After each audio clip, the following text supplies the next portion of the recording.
Hello children, బాగున్నారా? అందరికీ శుభోదయం. ఆరోగ్యం జాగ్రత్తగా చూసుకోండి. ఓకే, ఇంట్లో ఉండి తల్లిదండ్రులని సతాయించకండి, వాళ్ళు చెప్పిన మాట వినండి. ఓకే, ఇవాళ రేపు ఏమవుతుందంటే పిల్లలు తల్లిదండ్రుల మాటలు వింటలేరు, పెద్దవాళ్ళ మాటలు వింటలేరు. మీరు అలా చేయకండి. You are the good children, you are obey your parents. That is the first matter, important. Okay, the next important thing is, ఇంకొక ఇంపార్టెంట్ థింగ్ ఏంటిది, ఇచ్చిన హోంవర్క్ సమయంలో చేసి స్కూల్ మెయిల్ ఐడికి పంపించండి. ఆన్లైన్ క్లాసెస్ కదా, శ్రద్ధగా వినండి. ఇచ్చిన వర్క్ సమయంలో రాసి స్కూల్ మెయిల్ ఐడికి పంపించండి. అర్థం కాకపోతే మీరు ఫోన్ చేసి టీచర్స్ని అడగవచ్చు.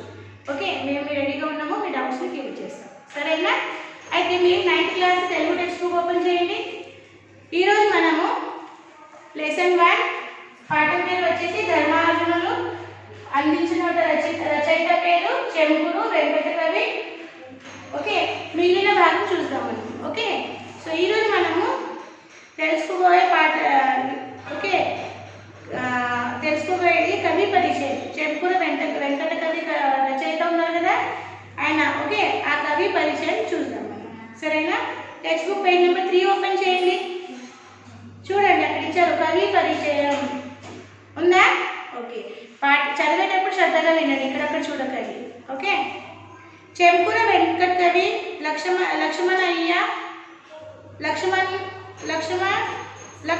మాత్య పుత్రుడు అన్నట్టు. ఓకే, చెంపుర వెంకట కవి లక్ష్మణ మాత్య పుత్రుడు అంటే వాళ్ళ తండ్రి పేరు లక్ష్మణ మాత్య, అతని పుత్రుడు ఎవరు?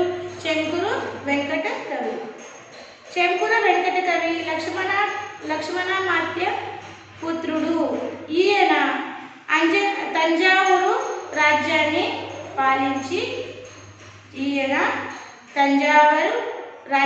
పాలించి విజయ భవన కవి పండిత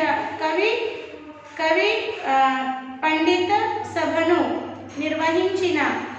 చూడండి ఏమేమి చేశాడు. ఈయన తంజావూరు రాజ్యాన్ని పాలించి విజయ భవన కవి పండిత సభను నిర్వహించాడు అన్నట్టు. నిర్వహించిన అభినవ భోజరాజు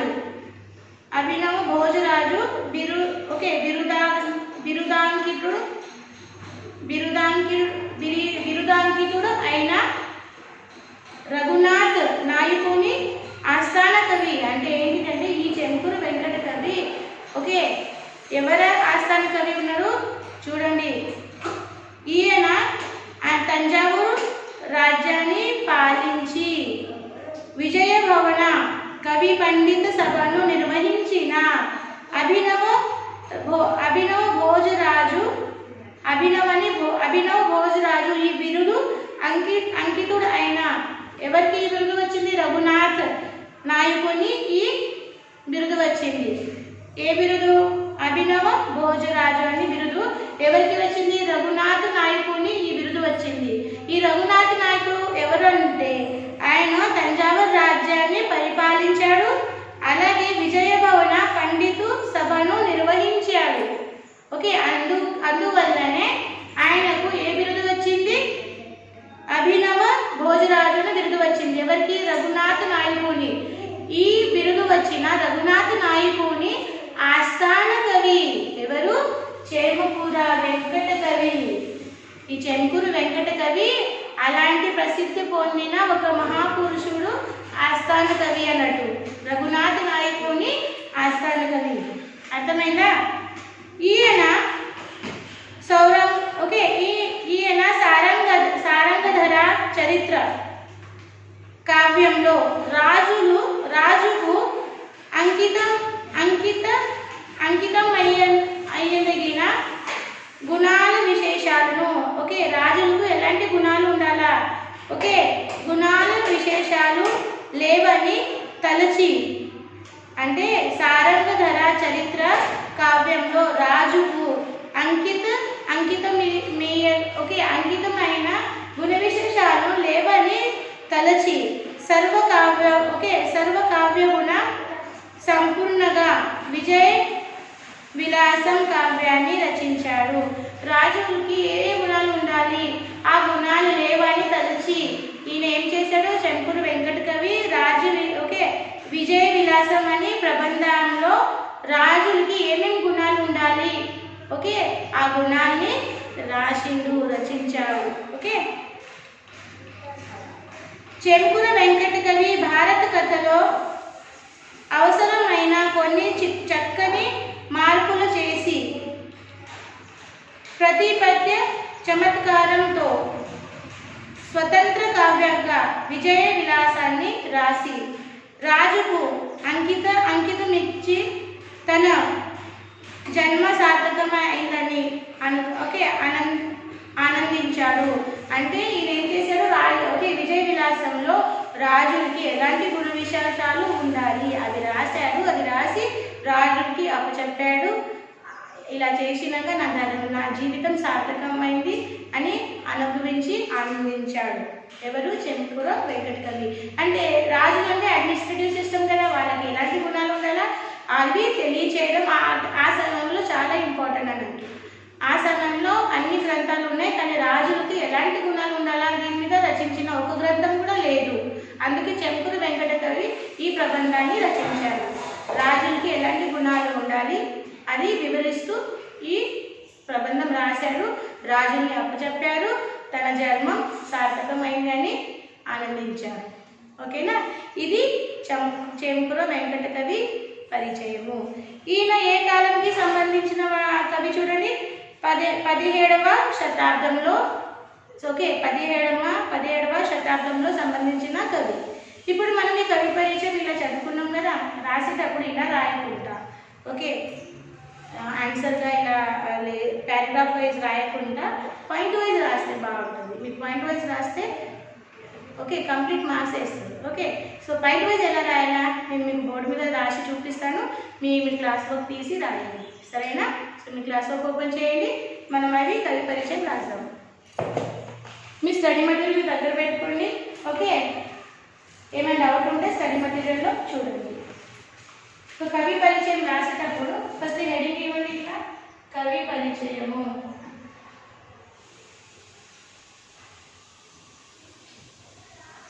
కవి పరిచయము.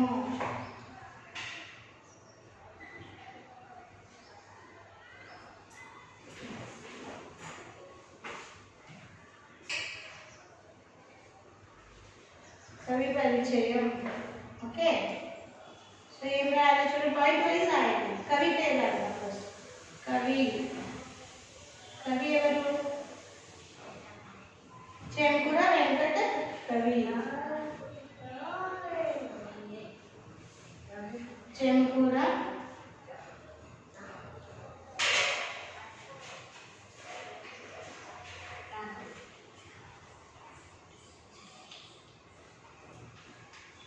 వెంకట కవి ఓకే.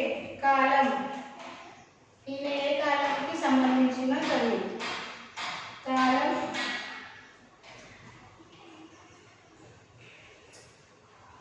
రాయండి.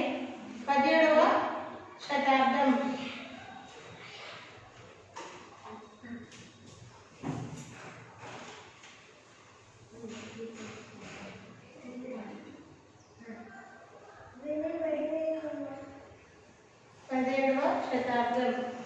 రచనలు రాయండి.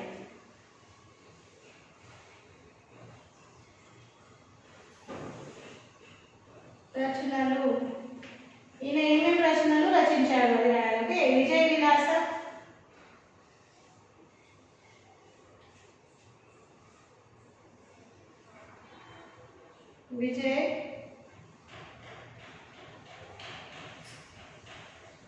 విజయ విలాసం, సారంగధర చరిత్ర. ఓకే సారంగధర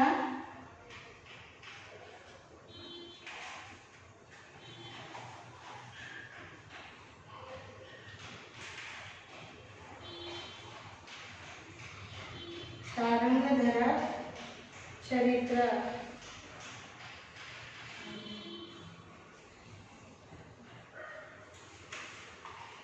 ఆస్థాన కవి ఓకే.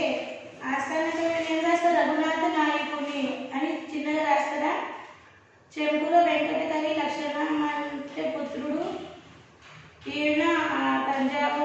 రాజ్యాన్ని పాలించి విజయభవన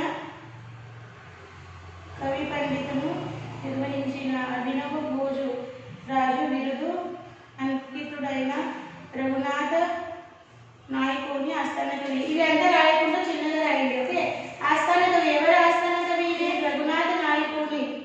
ఓకే, అది ఇలా రాయండి. ఆస్థాన కవి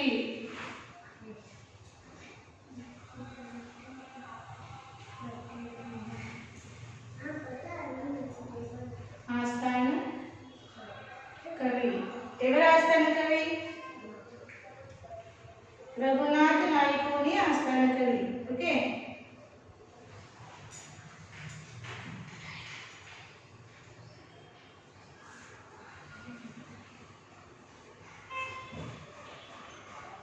రఘునాథ నాయకుని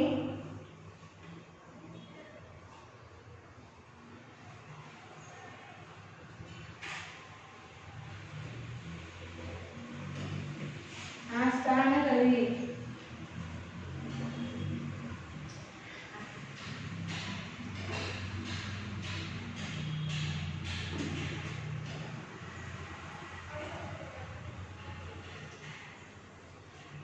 ఓకే, విశేషాలు. ఓకే, అవసరం లేదు. ఓకే, విశేషాలు. ఓకే, సో ఇలా నేను పాయింట్ వైజ్గా రాయండి. కవి. ఓకే, తల్లిదండ్రులు ఇక్కడ ఇవ్వలే.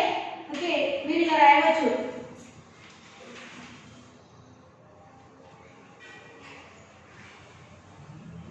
ఇంకొక సెంటెన్స్ రాయండి ఇక్కడ దీంట్లోనే. ఆస్థాన కవి ఈయన చెంకుర వెంకట కవి లక్ష్మణ. ఓకే, ఇలా రాయండి. ఒకటి ఇలా ఆగబెట్టుకొని ఇక్కడ ఒక రాయండి. చెంకుర వెంకట కవి అంటే ఈయన ఎవరు కొడుకు అని తెలియదు కదా. చెంకుర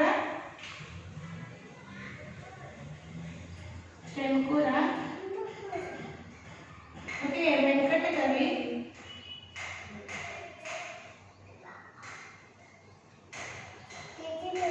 చెంకుర వెంకట కవి లక్ష్మణ మాత్య లక్ష్మణ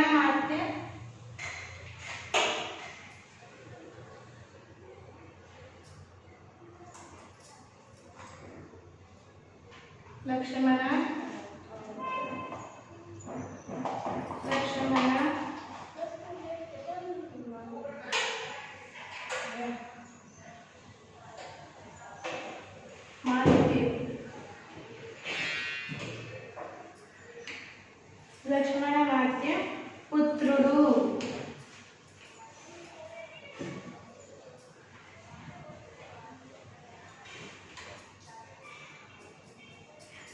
ఓకేనా? సో కవి పేరు ఏంటి? చెంకుర వెంకట కవి. కాలం 17వ శతాబ్దం. రచనలు ఏమేమున్నాయి? విజయ విలాసం, సారంగధర, చరిత్ర. ఆస్థాన కవి రఘునాథ నాయకుని ఆస్థాన కవి. ఓకే, చెంకుర వెంకట కవి లక్ష్మణ మాత్య పుత్రుడు. ఇలా నీట్గా రాయండి. మీకు పాయింట్ వైజ్ కంప్లీట్ మార్క్స్ వాళ్ళు వేస్తారు. ఓకేనా? నీట్గా రాయండి.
సో కంప్లీటెడా? ఓకేనా? నెక్స్ట్ చూడండి పేజ్ నెంబర్ 3. విద్యార్థులకు సూచనలు. అంటే మీకు ఇక్కడ కొన్ని సూచనలు అంటే ఇన్స్ట్రక్షన్స్ ఇచ్చారు. అది ఏమిటి చూద్దాం. పాఠం ప్రారంభంలోని ప్రవేశిక చదవండి. ఈ పాఠం ప్రారంభంలో ఒక ప్రవేశిక ఇచ్చారు, దాన్ని చదవండి అని చెప్పారు. పాఠంలోని విషయాన్ని ఊహించండి. ఆ ప్రవేశికాన్ని చదివేసి పాఠంలో ఇచ్చిన విషయాన్ని ఊహించారు. ఏమిచ్చి ఉంటారు, ఏ విషయం మీద ఈ పాఠం ఉంది అని ఊహించారు. పాఠం చదవండి. అర్థం కాని పదాల కింద గీత గీయండి. పాఠం మీరు చదవాలి, అర్థం కాని పదాలు ఉంటాయి కదా, దాని కింద గీత గీయాలి. అంటే అండర్లైన్ చేయాలి. అర్థం కాని పదాల కింద వర్డ్స్ కింద అండర్లైన్ చేయండి. వాటి అర్థాలను పుస్తకం చివరు ఉన్న పద విజ్ఞానం పట్టికలో చూసి లేదా నిఘంటువులో అంటే డిక్షనరీలో చూసి తెలుసుకోండి. అంటే ఈ పాఠం చివరికి ఒక పట్టిక ఇచ్చారు. పద విజ్ఞానం అనే ఒక పట్టిక ఇచ్చారు. ఆ పట్టికలో మీకు అర్థం కాని పదాలు అర్థం ఉంటే చదివి తెలుసుకోండి, లేకపోతే డిక్షనరీ చూడండి, డిక్షనరీలో వెతకండి. వెతికి చదివి అర్థం చేసుకోండి అని చెప్పాను. చేస్తారు కదా ఇట్లా. మీరు ఫస్ట్ పాఠము ఒక 2-3 టైమ్స్ చదివి అలవాటు పెట్టుకోండి, సరేనా? సో ప్రవేశిక చూద్దాం మనము. పేజ్ నెంబర్ 4 ఓపెన్ చేయండి. ప్రవేశిక అని ఇచ్చారు చూడండి. ఓకే, ఈ ప్రవేశికలో ఏమి ఇచ్చారు అది చదివి తెలుసుకుందాం. ప్రాచీన కాలం నుంచి రాముడు, హరిశ్చంద్రుడు, శిబి చక్రవర్తి, నలుడు వంటి ధర్మపాలన తత్పరులు విలిసిల్న పుణ్యభూమి మన దేశమే. విలిసిల్న అంటే వీరు ఇక్కడ పుట్టాడు అన్నట్టు. ఇలాంటి మహాపురుషులు పుట్టిన మన పుణ్యభూమి అన్నట్టు మన దేశం. ప్రాచీన కాలం నుంచి రాముడు, హరిశ్చంద్రుడు, శిబి చక్రవర్తి, ఇంకా ఎవరు నలుడు వంటి ధర్మపాలన తత్పరులు విలసిల్న పుణ్యభూమి మన దేశం. వాళ్ళు అలాంటి మహాపురుషులు పుట్టిన మన పుణ్యభూమి మన దేశం, భారతదేశం. వారు పాలించిన ప్రజారంజక విధానాలే అనంతర వారు పాటించిన ప్రజారంజక విధానాలే అనంతర కాలానికి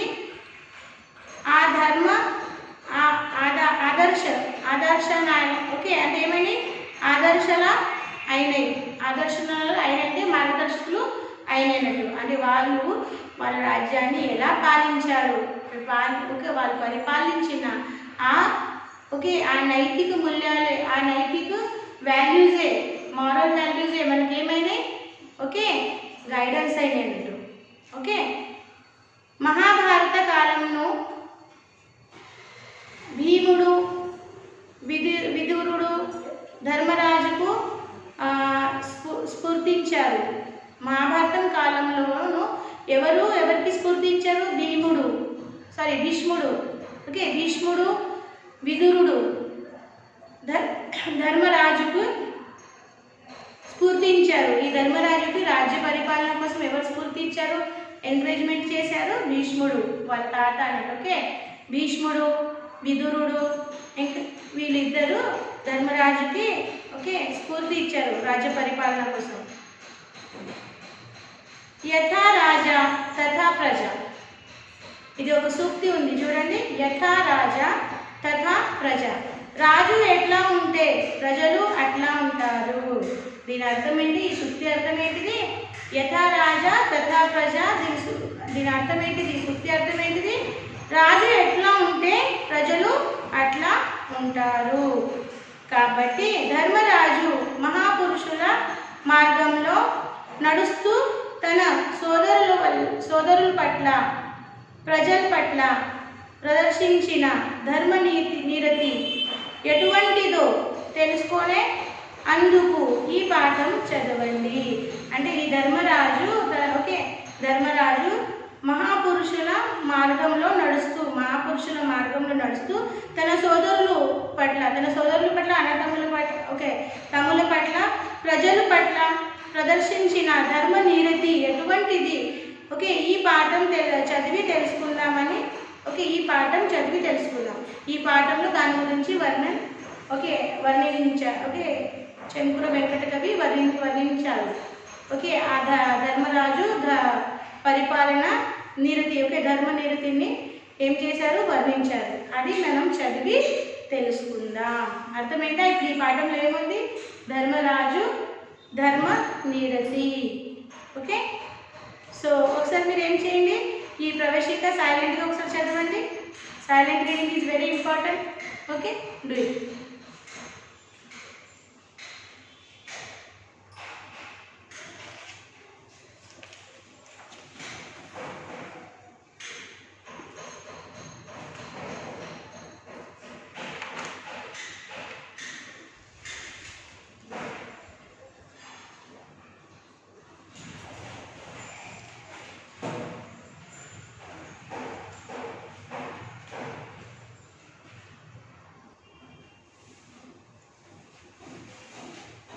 సో చదివారా?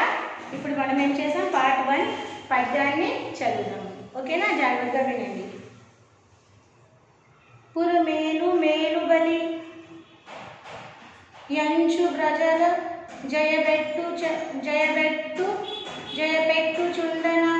చుండు నా ఆజ్ఞ పరిపాలన వ్రతుడు శాంతి దయా భర్ణుడు సత్యభాష పరతత్వ కోవిందుడు నాథు జనార్దనుడు దాన విద్య పరతంత్ర మానసుడు ధర్మతనజుడు దగ్గర తేజుడై.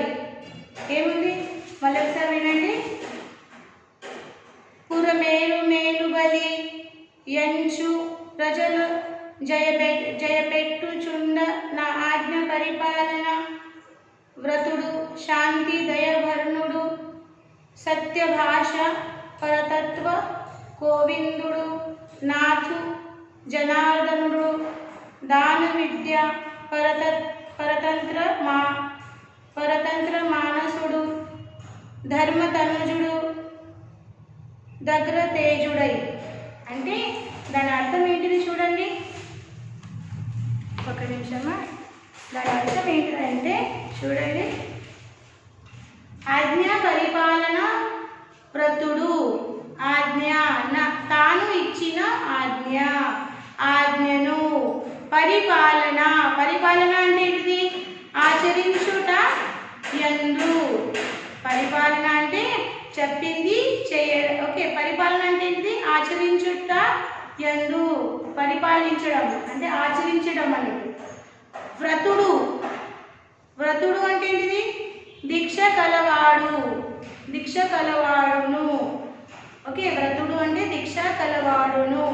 శాంతి దయా ఆభరణుడు అంటే శాంతి దయలను ఆభరణములుగా కలవాడును. ఆభరణాలు అంటే అలంకారాలు, తెలుసు కదా. శాంతి దయ, ఈ శాంతి దయా గుణాలు అటువంటి ఆభరణాలు కలవాడు.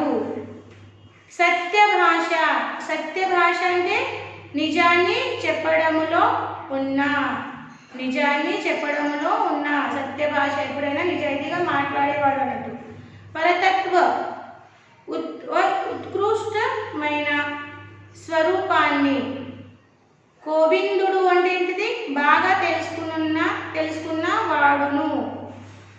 సాధుజన అంటే సజ్జనులను ఆదరణుడు అంటే ఆదరించి పోషించేవాడును. దాన విద్య అంటే ఏంటి, దానము చేయడం అనే విద్య యందు. దాన విద్య అంటే దానం చేయడం అనే విద్య యందు. పరతంత్ర అంటే ఏంటి, ఆసక్తి గల. మానసుడు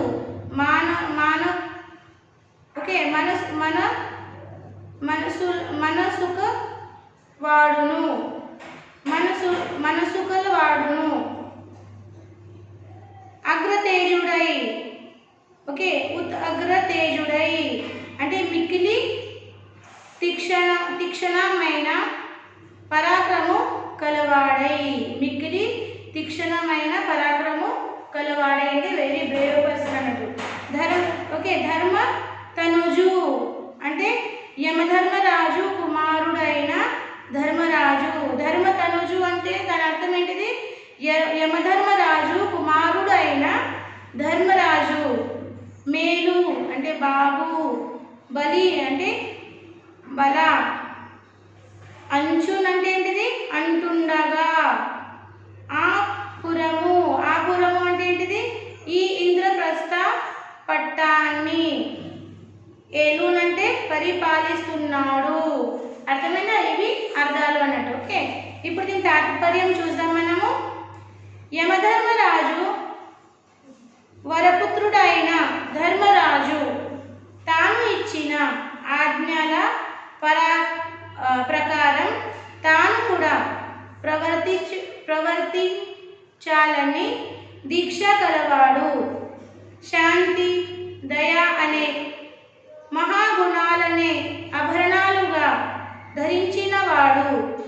నిజం చెప్పడంలోని సర్వస్వాన్ని బాగా తెలిసినవాడు. స్వారస్యాన్ని బాగా తెలిసినవాడు. మంచి వారిని ఆదరించి పోషించేవాడు. దానం చేయడం అనే విద్య పట్ల ఆసక్తి గల మనసు ఉన్నవాడు. నిశిత పరాక్రమం కలవాడై విశేషంగా రాజ్యపాలన చేస్తుండేవాడు. అటువంటి ధర్మరాజుని గురించి ఈ ఇంద్రప్రస్థ ప్రజలంతా మేలుబలి అంటూ జేజేలు పలుకుతున్నారు. చూడండి, ఇవి ఎవరి గురించి చెప్పారు? మొత్తము ధర్మరాజు గుణాలనంటూ. ఓకే, ఈ పద్యంలో ధర్మరాజు గుణాల గురించి చెప్పారు. ధర్మరాజు ఎటువంటి మనిషి, ఆయన ఆయన ఆయన చరిత్రలో ఎటువంటి గుణాలు ఉన్నాయి, ఆ గుణాలు మనకు తెలియజేశారు అన్నట్టు. ఓకేనా? మళ్ళీ ఒకసారి చదువుతున్న తాత్పర్యం వినండి. ధర్మరాజు వరపుత్రుడు అయిన యమధర్మరాజు వరపుత్రుడు అయిన ధర్మరాజు తాను ఇచ్చిన ఆజ్ఞల ప్రకారం తాను కూడా ప్రవర్తించాలని దీక్ష కలవాడు. శాంతి, దయ అనే మహాగుణాలనే ఆభరణాలుగా ధరించినవాడు. నిజం చెప్పడంలోని స్వారస్యాన్ని బాగా తెలిసినవాడు. మంచి వారిని ఆదరించి పోషించేవాడు. దానం చేయడం అనే విద్య పట్ల ఆసక్తి గల మనసున్నవాడు. నిశిత పరాక్రమం కలవాడై విశేషంగా రాజ్యపాలన చేస్తుండేవాడు. అటువంటి ధర్మరాజును గురించి ఈ ఇంద్రప్రస్థ ప్రజలంతా మేలుబలి అంటూ జేజేలు పలుకుతున్నారు. మేలుబలి అని అంటూ జేజేలు పలుకుతున్నారు. ఎవరు? ఇంద్రప్రస్థలో ఉన్న ప్రజలు అంతా. అర్థమైందా? ఇప్పుడు మీరు ఏం చేయండి, ఈ పద్యం రాయండి.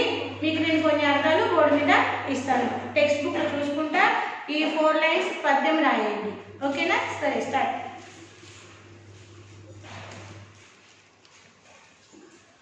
మీరు పద్యం టెక్స్ట్ బుక్లో చూసుకుంటా రాయండి.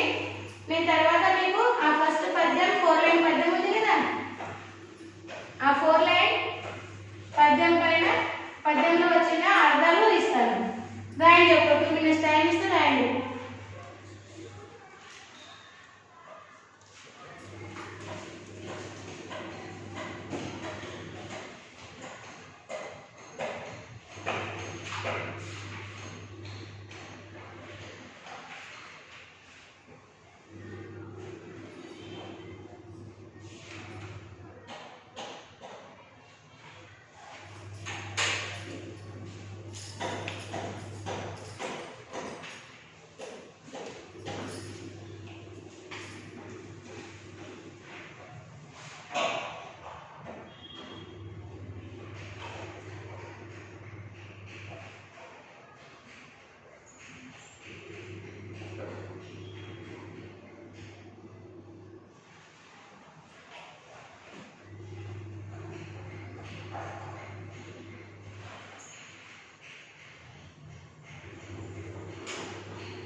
చూడండి ఇక్కడ చాలా అర్థాలు ఉన్నాయి. నేను కొన్ని ఇస్తాను మీకు ఇంపార్టెంట్వి. ఓకే, రాయండి అర్థాలు. అర్థాలు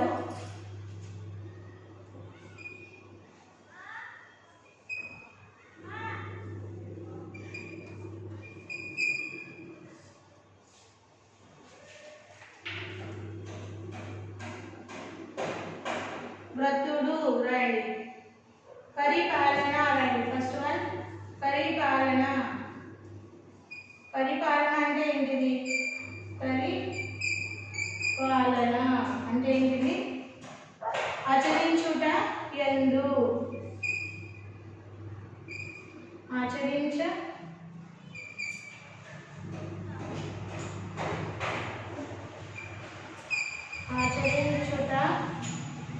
యందు.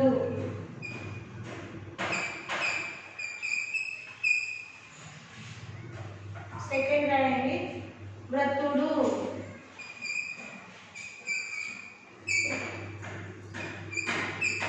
వ్రతుడు వ్రతుడు అంటే ఇక్కడ ఏంటిది? దీక్ష కలవాడును. దీక్ష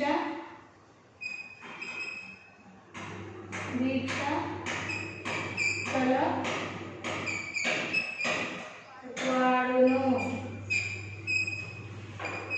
దీక్ష కలవాడును.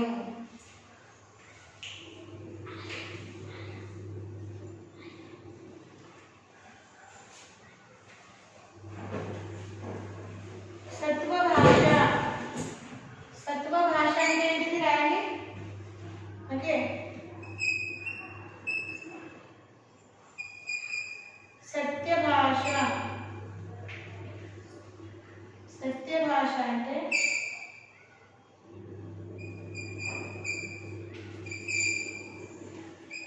సత్య భాష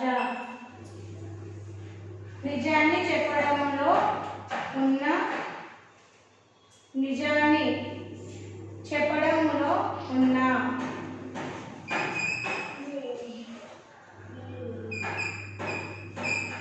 నిజాన్ని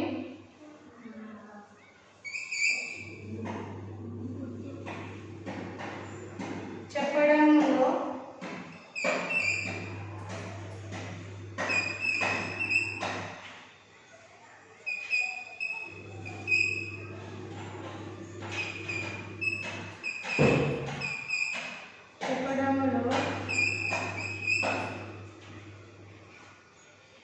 ఉన్న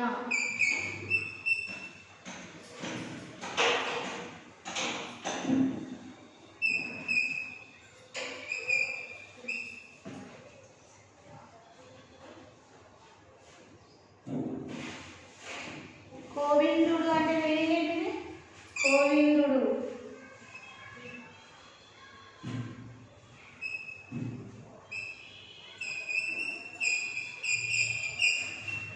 గోవిందుడు బాగా తెలుసుకున్న వాడును.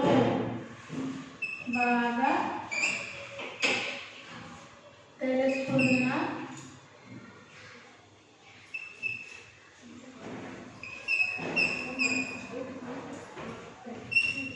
బాగా తెలుసు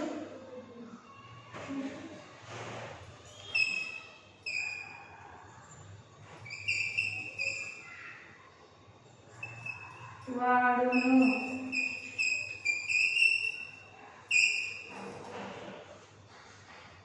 సాధుజన.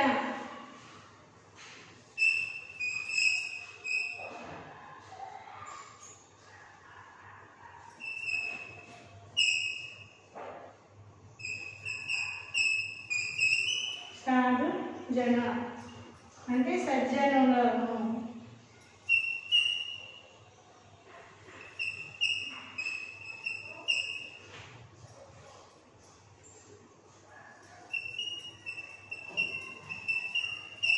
ఫైవ్ అర్థాలు ఇచ్చాను, నీట్గా రాయండి. ఓకే,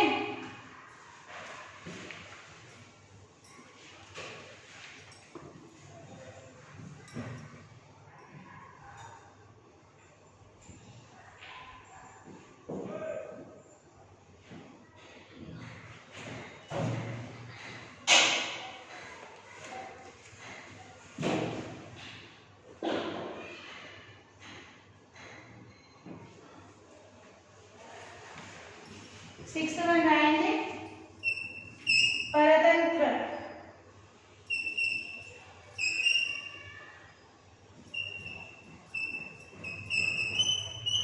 పరతంత్ర అంటే ఆసక్తి గల.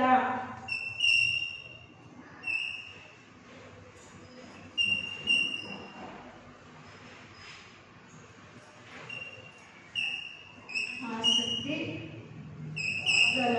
ఓకే, సో నీట్గా రాయండి.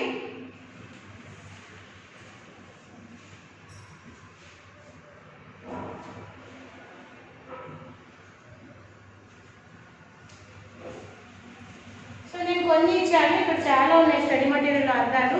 మీకు ఇంకా ఏమైనా రాయాలనుకుంటే మీరు స్టడీ మెటీరియల్ నుంచి ఇంకా ఏమైనా మీరు దీని కింద యాడ్ చేసుకోవచ్చు అర్థాలు, సరేనా? సో స్టడీ మెటీరియల్లో ఉన్నాయి, మీరు చూడండి. సో ఈరోజు మనము పద్యం పార్ట్ 1లో 4 లైన్స్ 4 లైన్ పద్యం చూసుకున్నాము, దాని తాత్పర్యం తెలుసుకున్నాము. ఇంకా అర్థాలు నేను 6 అర్థాలు ఇచ్చాను, మీరు ఇంకా అయినా రాసుకోవచ్చు, స్టడీ మెటీరియల్లో చూసుకుంటారు. సో ఈరోజు వచ్చేసి మీరు సాక్షి. సాక్షిలో రాయండి బేటా. Sakshi subject Telugu, first language, class 9th class, homework. ఇప్పుడు హెచ్డబ్ల్యూలో మనం 4 లైన్ పద్యం రాశాము, ఇంకా 6 అర్థాలు నేను ఇచ్చాను, ఇంకా మీకు కొన్ని రాయమని చెప్పాను. ఓకే, సేమ్ ఇదే క్లాస్ వర్క్లో రాసిన వర్కే మీరు హోంవర్క్లో కాపీ చేయాలి. Okay, so HW same as class work. HW same as class work. One time here parents sign and here teacher will give the sign. So do the homework in time, write neatly and send it on the given school mail ID. Okay, school mail ID ఇచ్చాం కదా, ఆ mail ఐడికి సమయంలో పంపించండి, నీట్గా రాసి పంపించండి. ఓకేనా? సో మళ్ళీ మనం కలుద్దాము ఈ పాఠం మరో భాగంతో మరో సెషన్లో. అప్పటి వరకు సెలవు. Bye bye.